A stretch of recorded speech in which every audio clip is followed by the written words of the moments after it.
On prend les espaces. 12. Dans les courses, dans la barre, et arrivez ensuite, vous mettez vos mains. On est à toi. Une passe, deux passes, joueur qui lève la tête. Et après on sort le bloc, on se retrouve dans les 30 mètres adverses. Et là on peut combiner.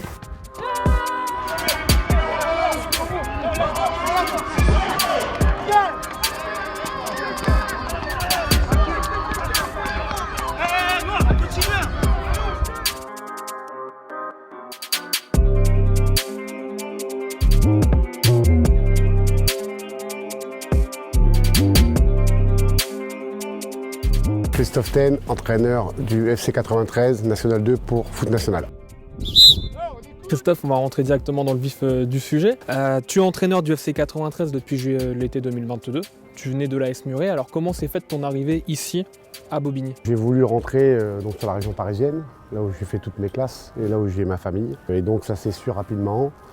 Et j'ai Sydney a eu vent de ça. Et donc il m'a contacté et on s'est rencontrés et on a validé. Voilà. Et en plus j'avais l'appui de 2-3 joueurs en interne qui a facilité ma venue. 7, 8. On échange depuis longtemps avec les clubs environnants en essayant de trouver des solutions à tous nos problèmes parce qu'on a beaucoup de problématiques. Et l'idée c'est de se dire bon, on va essayer de rassembler plusieurs clubs. À Bobigny dans le 93, le foot est important. On sait que c'est un des premiers viviers du foot français. Là aujourd'hui, actuellement le club, c'est 600 adhérents sur l'FC 93, mais si on englobe les autres partenaires, on monte à plus de 2000 adhérents. Toutes nos catégories jeunes sont très intéressantes.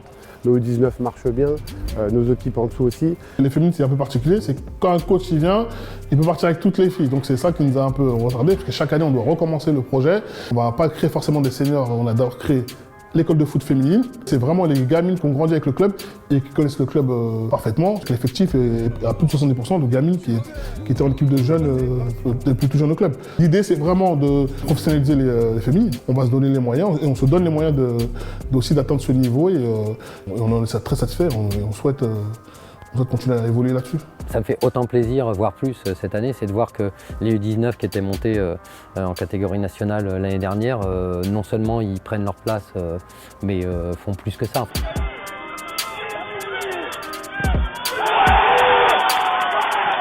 On fait une belle saison et c'est vraiment un indicateur fort de ce club.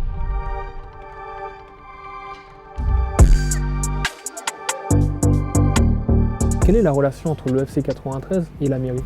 On est plus sur un acteur local important pour ses retombées et sociales et sportives. Et je dirais en tout cas, on a mis en place depuis le début de notre mandat, depuis 3 ans, des relations assez saines d'aller-retour. Alors l'union de 2020, c'est justement ce qu'elle a changé, ce qu'elle a apporté. Elle vous a fait passer un cap dans votre histoire? Cette union en 2020 a permis de communiquer pour dire que c'est possible, que plusieurs clubs sont autour de la table et qu'on peut faire en sorte que les gamins qui ne se connaissaient pas forcément en début d'année soient entre guillemets très proches à la fin d'année. C'est juste un travail avec les éducateurs et les dirigeants des clubs. Il est anormal qu'on n'a pas un club du département professionnel, même si aujourd'hui le Red Star est pro, statut pro, mais quand je dis professionnel, c'est-à-dire qu'il est installé. Quand je dis installé en Ligue 1, Ligue 2 sur la durée, et sachant qu'on a un bassin, il y a le département, mais aussi la région, qui fournit beaucoup de joueurs. Et à l'époque, j'avais regardé, il y avait plus de clubs corses en Ligue 1, Ligue 2 que de clubs de la région parisienne. 2 en Ligue 1, 2 en Ligue 2, sachant que nous, je crois à l'époque, on avait que le PSG, et même le PFC n'était même pas en Ligue 2 à ce moment-là. Donc c'était ça la problématique, et se dire on arrête les concurrences inutiles et bêtes, parce que ce qui ne fait pas progresser les gamins, et aussi que de réussir à faire comme Londres plusieurs clubs de la région au haut niveau, sachant qu'on est l'un des premiers pourvoyeurs au monde. Donc c'est vraiment pas normal. On sait très bien qu'en Ile-de-France, c'est le plus gros vivier qui amène les meilleurs internationaux en France et à l'étranger. Et en plus dans le 93, il y a cette spécificité où vraiment il y a beaucoup de très bons joueurs. Tous les gamins jouent au foot dans la rue, tous les gamins jouent au foot au quartier, et on le ressent sur le terrain quand on arrive ici. On a déjà un club fort qui s'appelle le Red Star. C'est évident qu'il y a la place pour plusieurs acteurs.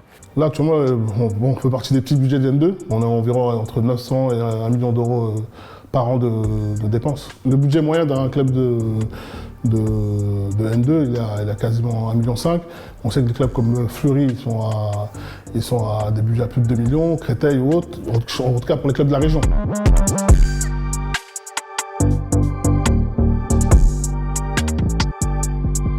Christophe, tu es passé par le Paris FC, par Bastia Borgo, par Fleury, par Évreux, entre autres, hein, tu as eu d'autres expériences. Comment tu compares, toi, cette expérience au FC 93 à ces précédentes-là? Qu'est-ce qu'il y a de différent ici? Ce qui est différent, c'est déjà qu'il y avait déjà un projet qui était mis en place depuis pas mal d'années. Il y avait des fondations, donc ça c'est important. Il y avait une équipe qui a quand même bien tourné l'année dernière. C'est pas un projet qui repartait de zéro, comme j'ai pu le vivre éventuellement dans d'autres clubs. Et donc j'ai dû juste venir, c'est un grand mot, mais voilà, je suis venu pour apporter mon expérience et solidifier ce qui a déjà été travaillé avant. Voilà, c'est un peu ça qui change par rapport à Évreux par exemple, ou Fleury, où on avait beaucoup recruté, etc. Là, il y avait déjà une structure, un travail de fait en amont et un travail surtout bien fait par les coachs précédents, par le directeur sportif Sinet, par le président. Donc voilà, c'est ça qui est un peu la différence par rapport à avant. La gourmandise, ça sera le niveau au-dessus? Oui, je l'ai connu au Paris FC, j'ai même connu le Graal, parce qu'on est monté en Ligue 2. Donc voilà, automatiquement, oui, le but c'est d'y arriver avec eux, avec le FC 93. Ça serait un bon pied de nez à pas mal de choses. On prend pas de but, on va marquer.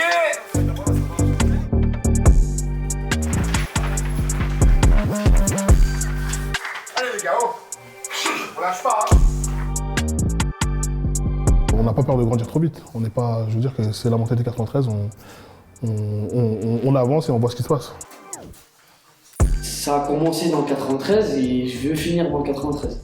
Les gars, s'il y a un centre ou quoi, il faut du monde dans la surface. Suivez les actions. Après on se replace, on s'en fiche. Je pense que dans les années à venir, on va entendre parler de Bobby.